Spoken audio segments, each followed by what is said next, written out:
नमस्कार।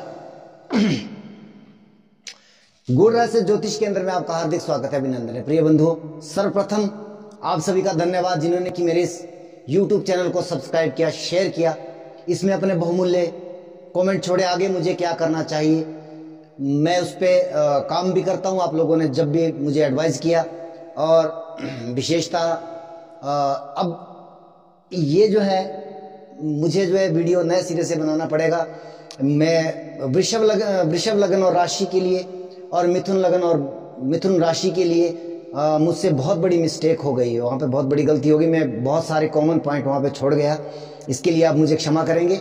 मैं नए सिरे से इस वीडियो को अपलोड कर रहा हूँ, प्रयास करूँगा। पहले पुराने वाला वीडियो है मेरा अपलोड किया हुआ है, उसे मैं हटाने का सबसे पहले प्रयास करूँगा। तो आइए प्रारंभ करेंगे। सबसे पहले एक जेन्युइन प्रेडिक्शन किस तरह की कि शनिदेव अपना राशि परिवर्तन कर रहे हैं 17 जनवरी 2023, और इसका गोचर जो है लगभग 2.25 वर्ष के 19 मार्च 2025 तक रहने वाला है अपनी मूल त्रिकोण राशि कुंभ में। मकर में अभी तक ये संचार कर रहे हैं। अभी 29 अप्रैल 2022 से 12 जुलाई 2022 के मध्य में भी एक ट्रांजिट इनका कुंभ में हुआ था, लेकिन फिर पुनः वक्री होकर के वापस मकर राशि में आ गए थे। उस समय में आपने ट्रेलर देखा, उस समय में क्या क्या घटनाएं आपके साथ हुई और वहां से वो छूटी है। अब ये गोचर जो पूर्णतः होने वाला है, अब इसका क्या परिणाम रहने वाला है। मेरे इसमें 2 से 3 सेशन रहने वाले हैं। जैसे कि सबसे पहले मैं इसमें बात करूंगा कि किस ग्रह के ऊपर से ट्रांजिट हो रहा है, और आपके शनिदेव का बहुत महत्वपूर्ण गोचर होता है, राहु, केतु, गुरु और शनि का, क्योंकि ये 4 बड़े ग्रह हैं जो पूरे साल भर की फलित गोचर का वो तय करते हैं। आपका जीवन में कौन सा इवेंट होगा, विवाह होगा नहीं होगा, संतान होगी नहीं होगी, आपका बिजनेस व्यापार चलेगा दौड़ेगा ठप होगा, ये सारे इवेंट जो है ये 4 ग्रह 4 बड़े प्लेनेट तय करते हैं। अन्य जो 5 ग्रह हैं जिनका कुछ समय के लिए ट्रांजिट होता है, वो एक पिन पॉइंट लेकर के आते हैं कि किस महीने में होगा, किस समय में होगा और किस दिन होगा। ये जो है वो अन्य 5 ग्रह तय करते हैं, लेकिन कौन से साल में होगा ये 4 ग्रह तय कर देते हैं। दशाएं अंतर्दशाएं वो आवश्यक ही देखना चाहिए। तो आइए सबसे पहला कॉन्सेप्ट जो है, मेष राशि का वीडियो मेरा अपलोड हो चुका है, किया तो मैंने वृषभ और मिथुन का भी, लेकिन वहां पर मुझसे थोड़ी सी मिस्टेक हो गई, इसलिए मुझे नए सिरे से ये वीडियो अपलोड करना पड़ रहा है। तो आइए सबसे पहले एक ऑल ओवर प्रेडिक्शन जो सभी राशि और सभी लग्नों के लिए रहने वाली है। अगर आपके 2 से ज्यादा ग्रह कुंभ राशि में बैठे हैं तो एक अलग कॉन्सेप्ट रहेगा, हालांकि आप उसको मिलाने का प्रयास करिएगा।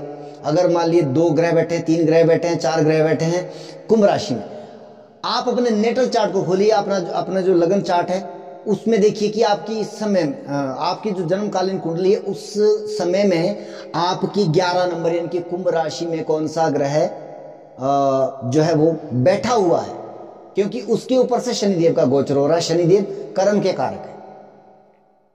ये हमारा लगन भाव होता है, ये हमारा लगन भाव है, ये हमारा लगन भाव है।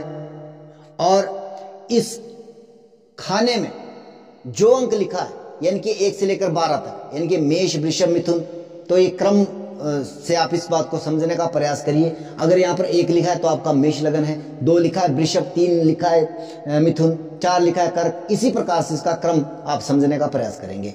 दूसरा कॉन्सेप्ट क्या है, राशि।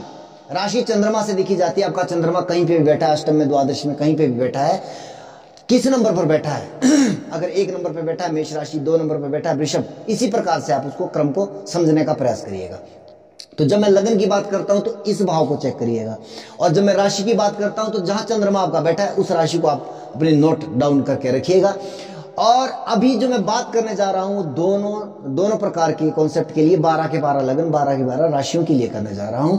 आपको नेटल चार्ट में देखना है कि आपकी कुंभ राशि किस भाव में पड़ रही है, वहां पर कौन सा ग्रह, कौन सा प्लेनेट आपका बैठा हुआ है, उसके ऊपर से शनिदेव ट्रांजिट कर रहे हैं, तो क्या परिणाम देगा। सबसे पहले सूर्य अगर आपका नेटल चार्ट में कुंभ राशि में बैठा हुआ है तो यहां पर क्या होने वाला है आपके साथ, सबसे पहले पॉजिटिव पॉइंट क्या हो सकता है कि सरकारी तंत्र से जुड़े, सरकारी नौकरी से जुड़े आप लोग हैं तो आपको यहां पर लाभ प्राप्ति की संभावनाएं अधिक मिल रही है। सरकार से जुड़ा कोई कार्य फंसा हुआ था, अब आपको प्राप्त हो रहा है।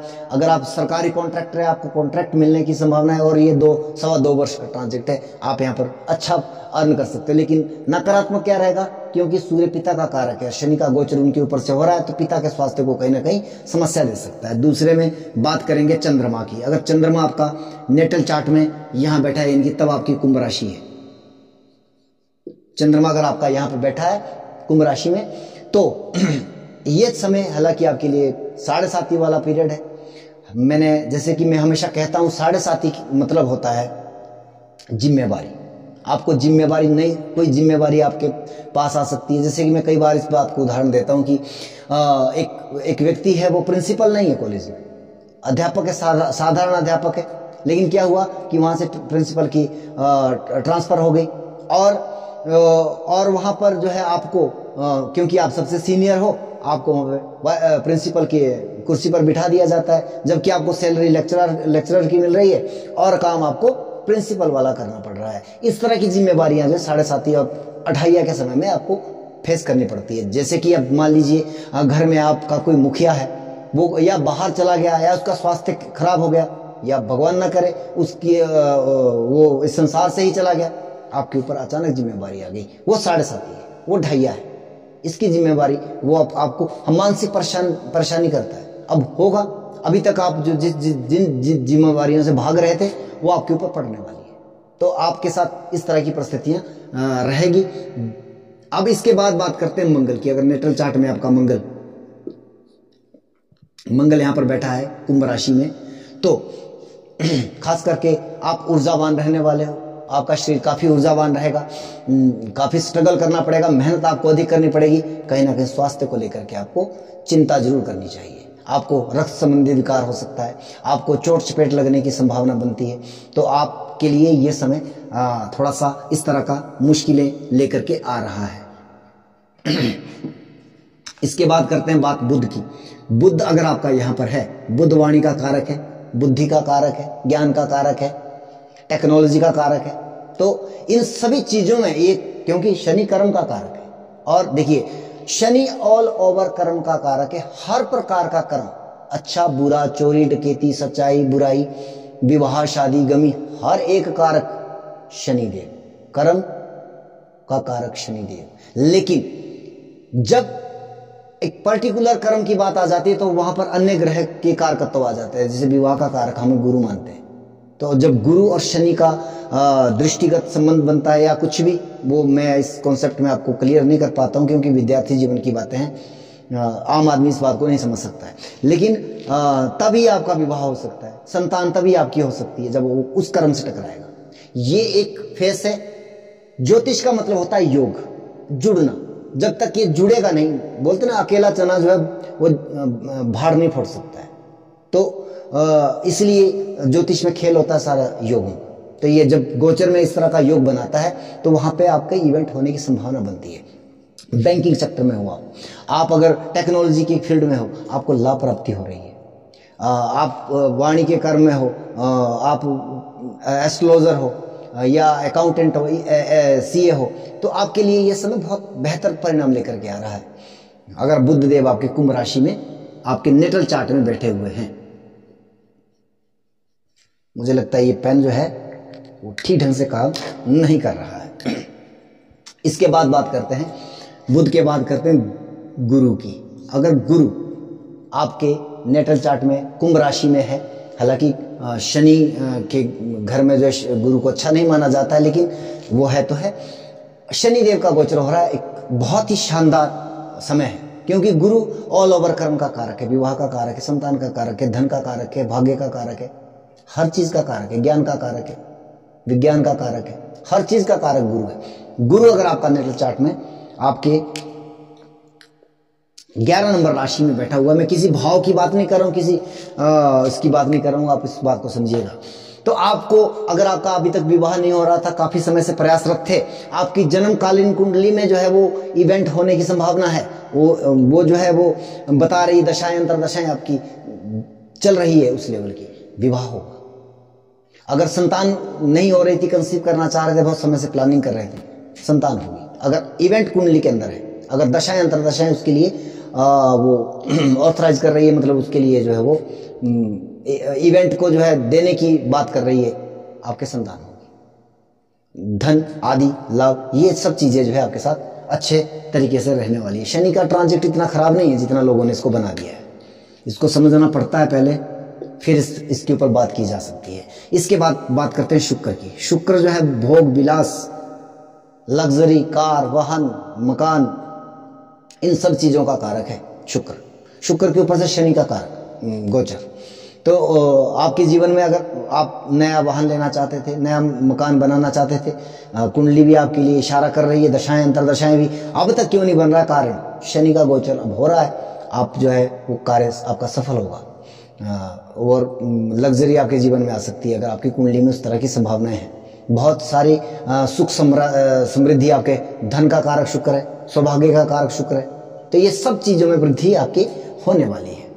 अब इसके बाद बात करते हैं शनि की। अगर शनि आपका नेटल चार्ट में कुंभ राशि में है, वैसे तो बहुत अच्छी स्थिति है, स्वराशिगत है, परंतु समस्या यह है कि यह 2.25 वर्ष, जो कि आपने 29 अप्रैल से 12 जुलाई के मध्य में भी आपने इस फेज को देखा होगा कि आप जिस कार्य को कर रहे हैं वहां पे डिस्टर्बेशन आ गई, कोई ना कोई कंफ्यूजन हो गया, आपको आपका मन कर रहा है कि छोड़ दिया जाए, लेकिन इतना जल्दी मत छोड़िएगा, वरना आपको नया काम मिलने में प्रॉब्लम आ जाएगी।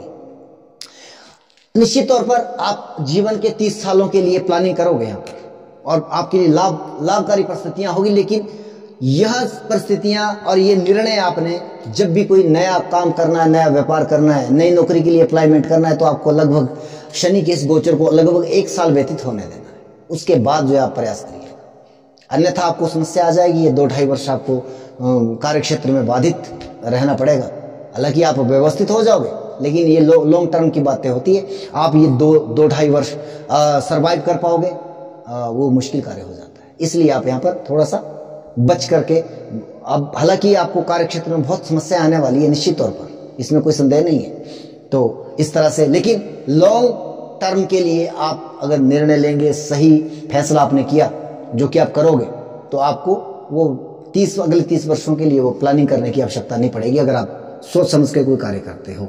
राहु के ऊपर से ट्रांजिट, राहु अगर आपके नेटल चार्ट में कुंभ राशि में है, समस्या आ गई, ये मार्ग परिस्थितियां निर्मित हो रही है, मार्ग परिस्थितियां निर्मित हो रही है। केतु, राहु और केतु के ऊपर से जब शनि का ट्रांजिट, या शनि के ऊपर से राहु केतु का ट्रांजिट, ये बहुत ही नकारात्मक एक समस्या है। कोई ज्योतिषी आपके कह रहे होंगे कि आपके, मान लीजिए जैसे मेष राशि 11th हाउस में शनि चले गए, अब आपके लिए जीवन में बरसात होने वाली है धन की। अगर आपके वहां पर राहु केतु पड़े हैं, भैया बरसात नहीं होगी, बल्कि आपकी समस्याएं बहुत अधिक बढ़ने वाली है। राहु के ऊपर से हो रहा है, राहु क्या फैलाने का काम करता है, फैलाएगा, लालसा बढ़ाएगा, लालच देगा आपको। अब ये आप लालची प्रवृत्ति आपके अंदर आ जाएगी, आप कहीं ना कहीं ऐसा निर्णय करोगे, आप ऐसा कोई ना कोई ऐसा काम कर जाओगे शॉर्टकट से धन कमाने वाला, कि जहां आपको बहुत बड़ा नुकसान उठाना पड़ सकता है। केतु आपको मुक्ति का कारक है, चीजों को सिकुड़ने का काम करता है। आप जो काम कर रहे हो उसमें आपका मन नहीं लगने वाला है, आप उसको छोड़ने का प्रयास करोगे, नया काम में भी आपका मन नहीं लगेगा, ये भी वही परिस्थिति आ जाएगी, आप ये करेंगे वो करेंगे, पूरा समय जो है आपके लिए कंफ्यूजन वाला रहने वाला है। दशाएं अंतरदशाएं नकारात्मक है, ज्यादा खराब, लेकिन अगर दशा अंतरदशा अनुकूल है, फिर भी समस्या है, तो ये तो रहा ऑल ओवर प्रेडिक्शन। अब मैं 2 सेशन पकड़ूंगा, राशि के और गोचर के, लगन के, तो आप उसके लिए जरूरी सूचना आप सभी के लिए कि मैं पिछले कुछ दिनों से अपने चैनल पर एक अलग प्रकार का एक कमेंट सेक्शन में एक मैसेज देख रहा हूं, जो बहुत प्रशंसा करता है मेरे विषय में कि इन गुरुजी ने मेरा विवाह करवा दिया, मेरा प्रेम संबंध जुड़वा दिया, वशीकरण आदि करके इन्होंने जो है वो कोई टोटका दे करके मुझे जो है मेरे प्रेमी से मिलवा दिया। और वो बदल बदल के आईडी से जो है मैसेज आ रहा है यूट्यूब चैनल पर, और मेरा विषय से विषयांतर मैंने कर लिया क्योंकि मैं मुझे ये सूचना देना जरूरी लगा। तो मैं आपको बताना चाहूँगा कि मेरा ऐसे किसी तंत्र विद्या से या किसी ऐसे व्यक्ति से कोई संबंध नहीं है, और वहाँ पर नंबर किसी और का डाल करके वो सूचना दी जा रही है कि आप कृपया इनसे इस नंबर पर संपर्क करें। तो अगर आप लोग उस कमेंट सेक्शन के द्वारा, उस मोबाइल नंबर के द्वारा जो है जुड़ रहे हैं, तो उसकी जिम्मेवारी आपकी होगी। मेरा सूचित करना आपके लिए कर्तव्य बनता था। मेरा मोबाइल नंबर आपको मैं बता दूं, 94-184-17-927, और ये मेरा इकलौता नंबर है। इसके सिवा मेरा कोई भी नंबर नहीं है। तो कृपया जो है वो नकली लोगों से सावधान रहें। धन्यवाद। तुला राशि, तुला लगन के जातकों के लिए क्या रहने वाली है परिस्थितियां? फिर मैं कहूंगा, यहां पर राशि अगर आपकी तुला में चंद्रमा पड़ा है आपके नेटल चार्ट में, आपके जन्म कालीन कुंडली में अगर आपका चंद्रमा पड़ा है 7 नंबर पे, तो आपकी तुला राशि है। अगर आपका 1 नंबर यानी कि ये लगन भाव है, अगर यहाँ पर आपका 7 नंबर लिखा है तो आपकी तुला लगन है। और ये दोनों प्रकार के लोग इस वीडियो को देखें। और यहाँ पर दोनों के लिए सिमिलर रहने वाली है ये प्रेडिक्शन, क्योंकि जहाँ पे राशि और लग्नों में भिन्नता आएगी वहाँ पर मैं आपको अपने आप सूचित कर दूंगा। तो यहाँ पर सामान्य दोनों प्रकार के लोगों के लिए रहने वाला है। पंचम भाव से इस समय में आपका पंचमेश और चतुर्थेश आपका संचार कर रहा है। एक प्रकार से देखा जाए पंचम भाव से पंचमेश का गोचर अपने आप में एक बहुत बढ़िया है, शानदार है, इसमें कोई संदेह नहीं है। लेकिन हाँ, ये बात जरूर है कि यहाँ पर आपका कौन सा ग्रह पड़ा है वो आप पीछे की वीडियो में मैंने सब कुछ कह दिया है। उसको जोड़ करके अब मैं जो कहने जा रहा हूँ उसको जोड़ करके यहाँ पर तीसरी दृष्टि इसकी जो है आपके सप्तम भाव पर आ रही है। एक यहाँ पर देखिए, तुला राशि, तुला लगन के जातक पिछले अप्रैल माह से लेकर के काफी ज्यादा परेशानियों में दिखाई दे रहे हैं। और वर्तमान जो इनका पिछला महीना गया, खास करके कार्तिक मास, क्योंकि अभी जो यहाँ पर जो है सूर्य ग्रहण भी लगा था तुला में, और उसके बाद आपके सप्तम भाव में चंद्र ग्रहण लगा, बैक टू बैक 2 ग्रहणों का प्रभाव।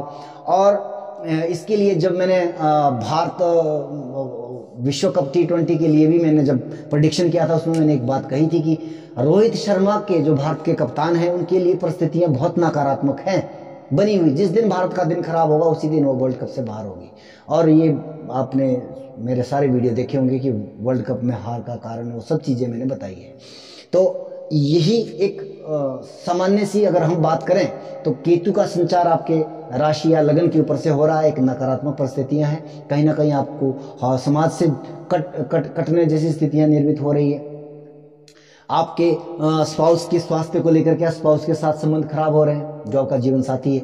तो अब ये उस पर क्या बोलते हैं, एक तो गरीबी और ऊपर से आटा गीला कहते हैं कि शनि की तीसरी दृष्टि भी पड़ रही है सप्तम भाव में, और वहां पर राहु भी बैठे हैं। तो कहीं ना कहीं स्पाउस को लेकर के ये चिंता अवश्य रहने वाली है आपकी। खास करके मैंने ये इसीलिए लिखा था 30 अक्टूबर 2023 तक जो है ये ज्यादा खराब रहने वाली है परिस्थितियां। तो यहाँ पर आपको थोड़ा सा अपने स्पाउस के प्रति थोड़ा सा केयरफुल रहना है, वहाँ पर थोड़ा सा समझना पड़ेगा आपको, उनके स्वास्थ्य को लेकर के, उनके विचारधारा को लेकर के वो बहुत गहराई से आप विचार करिए। अन्यथा ये जो है संबंध विच्छेद होने की संभावना है। अगर आप प्रेम संबंध में से होकर के गुजर रहे रिलेशनशिप में हो तब भी भैया आपके लिए थोड़ा सा ये नकारात्मक वक्त चल रहा है।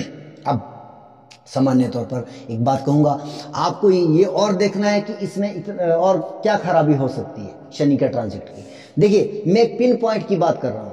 ऐसा नहीं है कि शनि आपका यहाँ से गुजर रहा है तो जय जयकार हो जाएगी, या वहां से जा रहा है तो आपको बहुत नुकसान कर देगा, ऐसा नहीं है। कब होगा नुकसान उसकी चर्चा मैं यहाँ पे कर रहा हूँ, और क्यों होगा वो कारण भी आपके सामने है, और क्यों नहीं होगा वो भी आप खुद देख लीजिएगा। हालांकि बहुत आपने इसका ट्रेलर अवश्य देखा है जो मैं कहने जा रहा हूँ। इसका ट्रेलर आपने अप्रैल टू जुलाई के माह में भी 2022 में देख लिया है। अगर मेरी बातें गलत निकले तो आप कमेंट सेक्शन में अवश्य लिखें कि मैं गलत हूं। ये होने जा रहा है आपके साथ, वो कह रहा हूं। अच्छा तो खैर चलो, वो सब कहते हैं, कहीं कहीं बुरा जो होता है वो ज्यादा, पर बुरा क्या होगा वो उसके बारे में मैं बता रहा हूं। सबसे पहले बात करेंगे लग्नेश शुक्र और आपके अष्टमेश शुक्र अगर आपका दशम भाव में विराजित है आपके नेटल चार्ट में। फिर कहूंगा कि जन्मकालीन कुंडली में अगर आपका कर्क राशि के दशम भाव में आपका शुक्र विराजित है, तब क्या परिस्थिति रहेगी इस शनि के गोचर की, क्योंकि शनि वहां से अष्टम में गोचर कर रहे हैं। अभी लग्नेश मान सम्मान हानि, अब अच्छा अष्टमेश भी है, तो यहां पर ज्यादा जो नजदीक जा रही है चीजें वो दो चीजें जा रही है। एक तो आपकी मान सम्मान की समस्या, क्योंकि अभी ग्रहण भी लगा था, कलंक लगने की जैसी स्थितियां भी निर्मित हो रही है। दूसरी चीज है कि स्वास्थ्य को लेकर के भी परेशानी, मानसिक अशांति को लेकर के भी आपकी समस्या यहां पर बनी हुई है। क्या करना चाहिए इसके लिए आपको किसी एक योग्य ज्योतिषी से संपर्क करके उनसे अपना जो है विश्लेषण करवाना चाहिए। आपको क्या करना चाहिए वहां से सलाह ज्यादा बेहतर मिलेगी। अगर आप मुझसे करवाना चाहते हैं तो मेरा ये नंबर जो है आपके इस पर मैंने डिस्क्रिप्शन बॉक्स में डाल रखा है, आप मुझसे भी संपर्क कर सकते हो। अच्छा, उसके बाद बात करेंगे आपके द्वितीयेश मंगल की, सप्तमेश मंगल की। मंगल आपका पूर्ण मार्केश है, दोनों भावों को, दोनों मार्ग भावों का स्वामी है, तो धन भी ये देगा। स्पाउस की परिस्थितियां, अब यहां पर मुझे जो दिखाई दे रहा, सबसे पहली बात है कुटुंब परिवार और आपका वैवाहिक जीवन, इन दोनों पर बहुत गहरी घात लगने वाली है। माफी चाहूंगा लेकिन ये सच्चाई है। यहां पर तो मैं कहूंगा कि अगर बहुत अच्छी दशा अंतरदशा चल रही है तो कुछ रिकवर कर पाओगे, अदरवाइज समस्या ज्यादा बड़ी है। अगर दशा भी खराब चल रही है तो फिर आपको डेफिनेटली आपको किसी योग्य ज्योतिषी से संपर्क कर लेना चाहिए और समय से पहले कर लेना चाहिए। क्यों? क्योंकि आपका स्पाउस, आपका कुटुंब परिवार, आपका धन वैभव, आपकी व्यापार, क्योंकि सातवां भाव हमारा व्यापार है, वो पार्टनरशिप हो या स्वतंत्र व्यापार, तो इन सब चीजों में ब्रेक लगने वाली स्थितियां निर्मित हो रही है। क्यों? क्योंकि आपके मंगल से शनिदेव इस समय में अष्टम में संचार कर रहे हैं। इसके बाद मैं बात करूंगा देवगुरु बृहस्पति की। आपके त्रिशडाय लॉर्ड है, आपके तीसरे भाव के स्वामी भी है और आपके छठे भाव के स्वामी भी है। तो यहां से अब अष्टम में शनिदेव गोचर कर रहे हैं। परिस्थितियां क्या रहने वाली है, यहां पर आप डॉक्यूमेंट्री साइन आदि करने से पहले कागज को पूरी डिटेलिंग में पढ़िए, उस पर रिसर्च करिए। ये नहीं है कि आप आंख मूंद करके आप सिग्नेचर कर लो, वहां पे प्रॉब्लम आ जाएगी, कानूनी मैटर आ जाएगा, कोर्ट कचहरी का मैटर आ जाएगा। दूसरी चीज कि लड़ाई झगड़ों से सावधान, कोई कंट्रोवर्सी मत कीजिएगा इस 2-2.25 वर्षों तक। और स्वास्थ्य को लेकर के सजग रहिएगा, खास करके कंधे, नाक आदि की, और छोटे भाई बहनों के स्वास्थ्य को लेकर के भी परेशानी हो सकती है। दशाएं अंतरदशाएं बहुत कुछ निर्भर करता है, लेकिन नकारात्मक है, ज्यादा बड़ी समस्या है। अगर सकारात्मक दशाएं चल रही है तो कम समस्या, पर समस्या फिर भी है। तो ऋण सोच समझ के लीजिएगा, अन्यथा ना ले तो ज्यादा बेहतर रहेगा। रोगों के प्रति जागृत रहिएगा। इसके बाद मैं बात करूंगा शनि आपके योग कारक ग्रह हैं, आपके चतुर्थेश भी, आपके पंचमेश भी है। सबसे पहली बात करूंगा चतुर्थेश की। वाहन, मकान, जमीन जायदाद, इन मामलों में कहीं ना कहीं व्यवधान परिस्थितियां इस तरह की निर्मित हो सकती है। दशाएं अंतरदशाएं उस पर लागू करेंगे कि कितनी खराब हो सकती है, कितनी कम हो सकती है। मैं ये नहीं कहूंगा कि नहीं होगी, लेकिन कम कितनी हो सकती है। पंचमेश बुद्धि, ज्ञान, विवेक, संतान। अच्छा, यहाँ पे चौथे भाव के माता का स्वास्थ्य, संतान का स्वास्थ्य, इन दोनों के ऊपर आपको नजर रखनी पड़ेगी। कारण आपके पंचमेश चतुर्थेश से अष्टम में समय में शनिदेव संचार कर रहे हैं। तो बुद्धि विवेक सोच समझ के विचार करिएगा। कोई भी काम 10 बार नहीं 1000 बार सोचिएगा, तब वो काम करिएगा, क्योंकि आप बुद्धि के द्वारा कोई ना कोई गलत अनैतिक निर्णय ले सकते हैं, जिसमें लॉन्ग टर्म में आपको नुकसान उठाना पड़ सकता है। इसके बाद करेंगे बुध देव की। बुध देव आपके भाग्येश भी है, द्वादशेश भी है। एक तो यहाँ पे सीधी बात है, द्वादशेश है तो कहीं ना कहीं थोड़ा सा नकारात्मक परिस्थितियां भी है, या पिता भाव के स्वामी पिता के संपत्ति को लेकर के भी विवादस्थ स्थितियां रह सकती है। दूसरी चीज है कि आपको निद्रा जो है वो पूरी लेनी चाहिए। अब आपकी थोड़ी सी नींद जो है वो जो है डिस्टर्ब पर रहने वाली है, या तो बहुत सो गए आप, नहीं, आपको शयन सुख थोड़ा कम मिलेगा इस ट्रांजिट के समय में, और व्यय अधिक रहेगा आय की अपेक्षा करते हैं। और भाग्य से जुड़े जो भी कार्य होते हैं, जैसे कई बार बोलते हैं कि यहाँ पे भाग्य का साथ मुझे अगर मिल जाता तो मैं ये कर पाता, वो कर पाता, तो यहाँ पे भाग्य का साथ आपको कम प्राप्त होता हुआ दिखाई दे रहा है अगर बुध देव आपके कर्क राशि में दशम भाव में स्थापित हैं जन्मकालीन कुंडली में। इसके बाद बात करेंगे दशमेश चंद्रमा की। कार्य क्षेत्र में व्यवधान सीधी में बात करूंगा। कर्म क्षेत्र है आपका, जो कार्य कर रहे हैं उसमें ब्रेक या ब्लॉकेज होने की संभावना है, कहीं ना कहीं आपको डिस्टर्बेशन की स्थिति निर्धारित हो रही है। तो ये परिस्थिति, अच्छा पहली चीजें जो है, अगर ज्यादा खराब कब होगा, अगर आपके वहां पर कुंभ में भी कोई ऐसा ग्रह बैठा हुआ है, जो कि मैंने पहले भी कह दिया है, तो ये मिलाना आपका काम रहेगा। आप इस वीडियो को पूरा डिटेलिंग में समझिएगा, तब आपको ये चीजें समझ में आएंगी। इसके बाद सूर्य देव की हम बात करेंगे। सूर्य देव आपके लाभेश हैं, बड़े भाई बहनों से समस्या, उनसे मतांतर, आप लाभ की स्थितियों में ब्लॉकेज, मतलब आप जो लाभ अब तक आपको अर्न कर रहे थे उसमें कहीं ना कहीं दिक्कतें परेशानियां मुझे दिखाई दे रही है। तो बड़े भाई बहन के स्वास्थ्य को लेकर के भी चिंता यहाँ पर दिखाई दे रही है। तो इस तरह से आप इस चीज़ को समझने का प्रयास करें। वीडियो को अंत तक देखने के लिए हार्दिक धन्यवाद, शुभकामनाएं। चैनल को सब्सक्राइब करिए और इसे शेयर करिए।